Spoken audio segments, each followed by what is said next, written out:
What's everybody? Welcome. I'm start trying to do a new thing, trying to go live a lot more than just our weekly podcast. But me and Shelby will be live tonight. Well, not live, but we are going to record a podcast.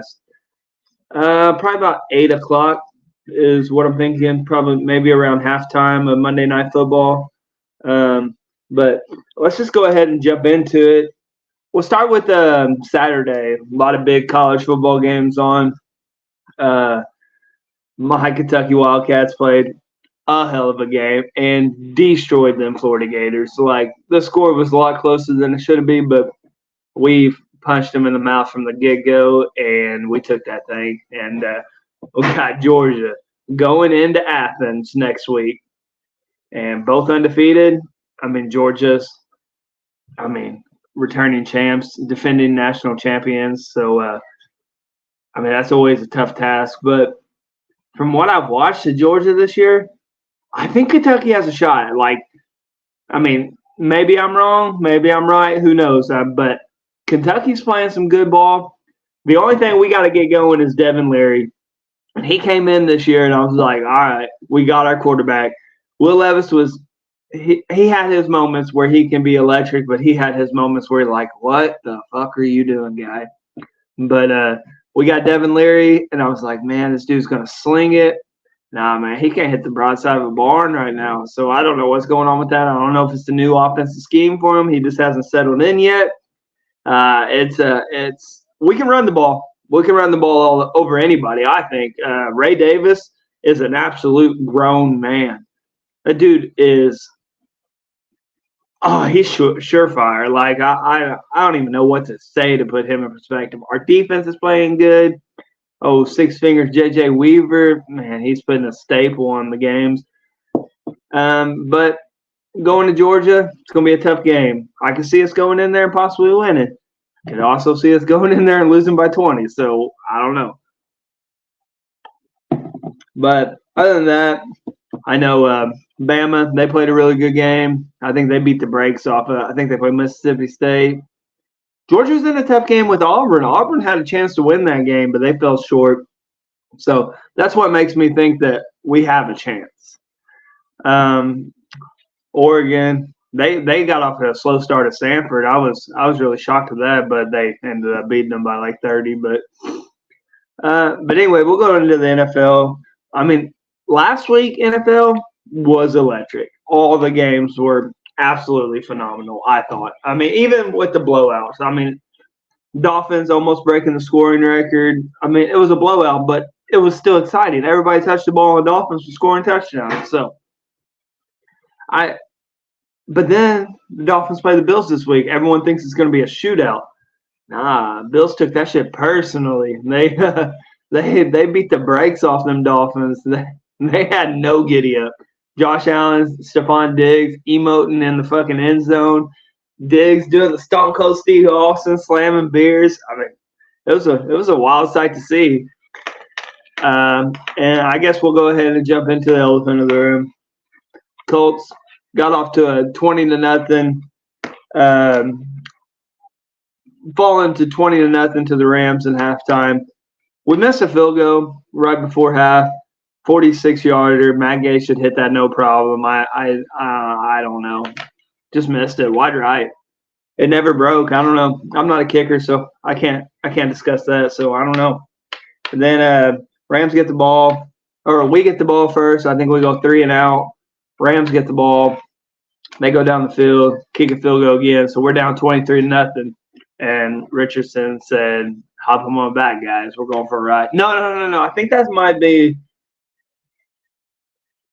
No, I don't know. I was gonna say that's when Richardson fumbled, but I think that was the first half. But anyways, yeah, Richardson second half, he's like, "Hop on my back, guys. We're going for a ride."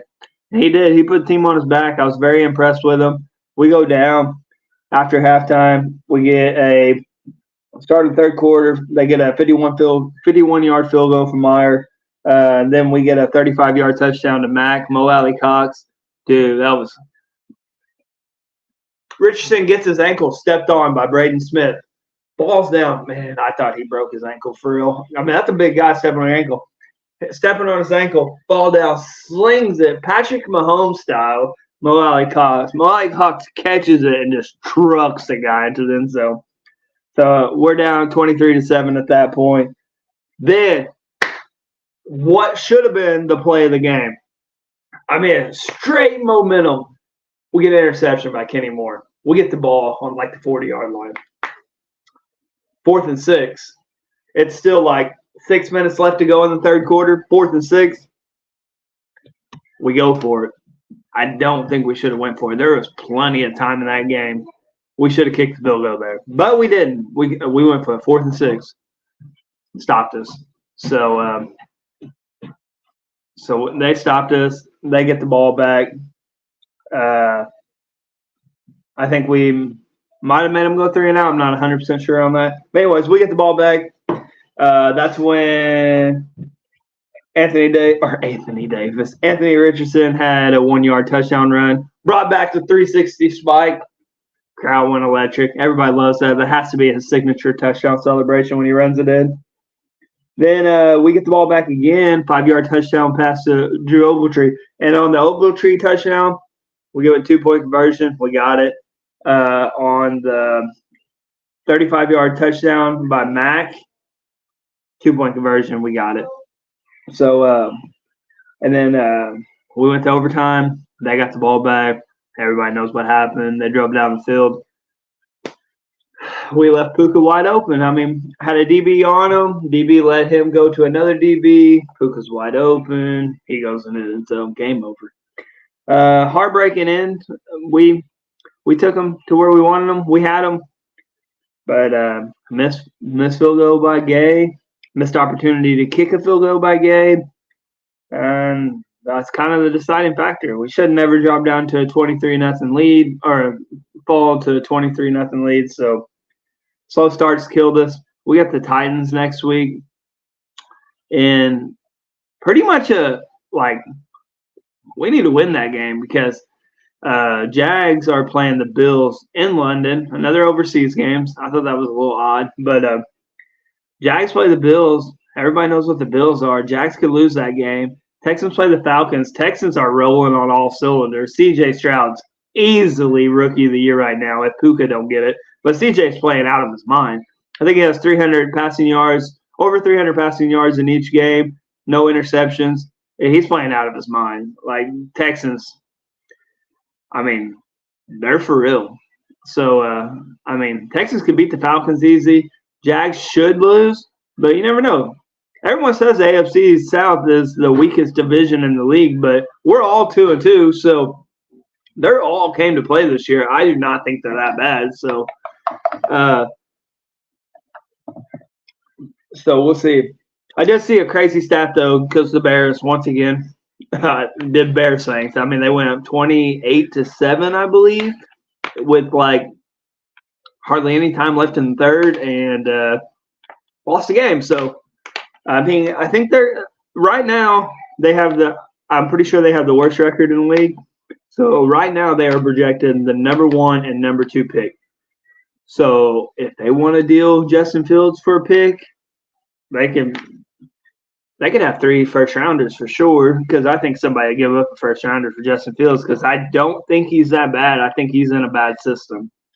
And projected right now, they could get Caleb Williams and Marvin Harrison Jr. 1 and 2. Or they can get Caleb Williams and Brock Bowers 1 and 2.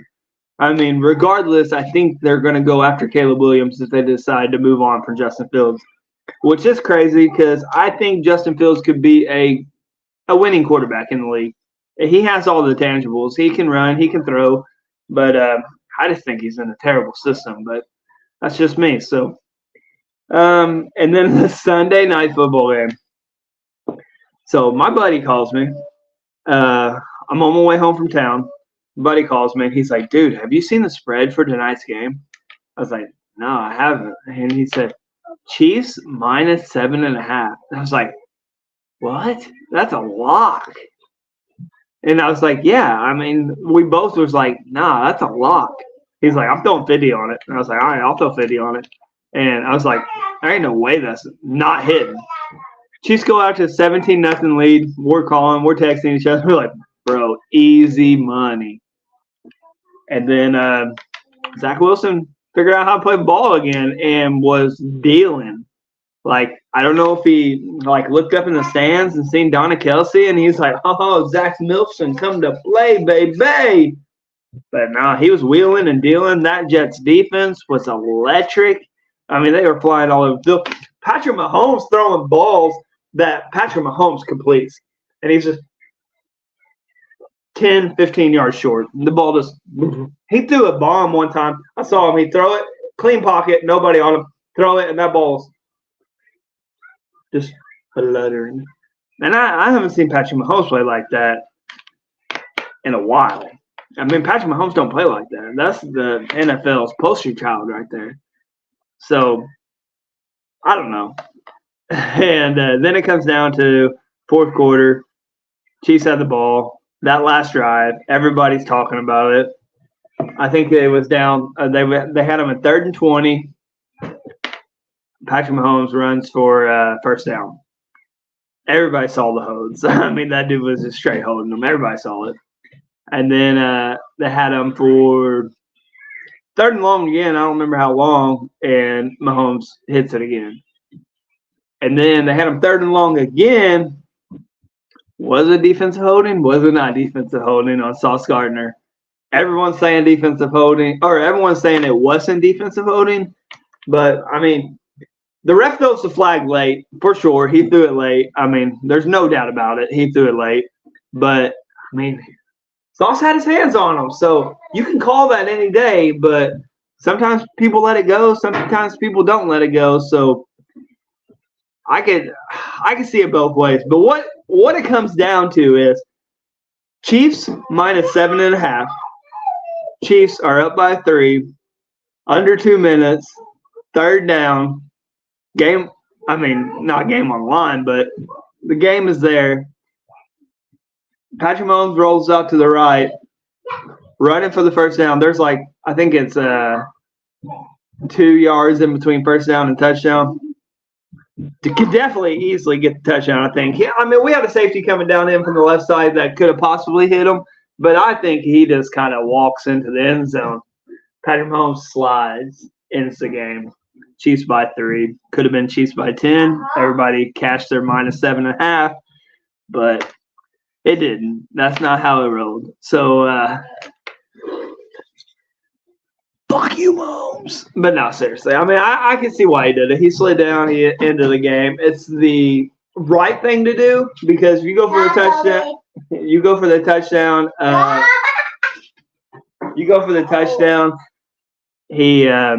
They get the chance to have the ball back. They get a chance for an onside kick. And